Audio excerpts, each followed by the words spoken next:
Thank you, Mr. Speaker, and I thank my colleague. Appreciate his leadership both with the Policy Committee and on this very important issue. Mr. Speaker, I rise today to honor America's most beloved gospel singer. According to the Guinness Book of World Records, he holds the world record for singing in person to more people than anyone in human history, to a cumulative total of a live audience of 220 million people. Mr. Speaker, I of course am rising to recognize George Beverly Shea, who passed away 2 days ago at the age of 104. Bev, as he was affectionately known, began singing with Reverend Billy Graham in 1943. In the following years, he would travel to every state in the Union and to nearly every continent on the globe to spread the gospel.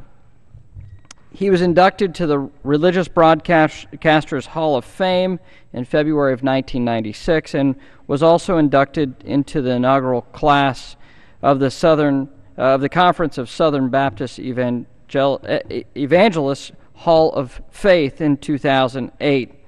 And from a recent visit with him, I can tell you that such awards weren't the most important things to him in life.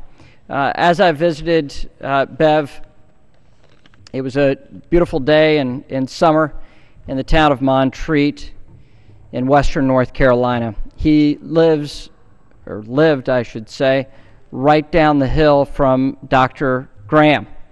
And he wanted to be close to his friend, and that's where he chose to live.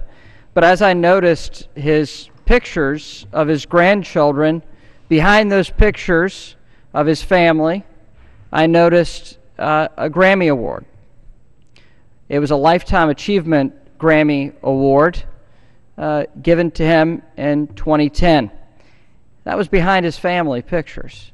Very interesting, beautiful statement from a wonderful person. And, you know, it was in the Wilshire Theater back in 2010 when he was given that Lifetime Achievement Award, and he was with the likes of Dolly Parton and even the Ramones. And so it showed that, you know, he thought family was most important. So despite his worldwide fame, though, friends and residents of his town of Montreat knew him as a person who was deeply faithful to his Lord and Savior, showed many good deeds and great kindnesses throughout the community. He even had a tradition. Though he was known around the globe, he still took the time every year to sing happy birthday to the mayor of his small town of Montreat. What a special gentleman. What a special American. What a special Christian and man of faith.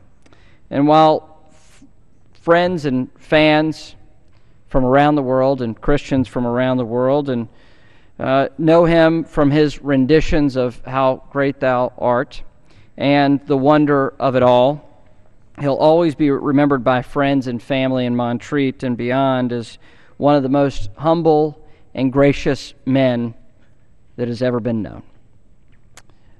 Bev Shea was 104 and leaves behind a wonderful blessing of a family.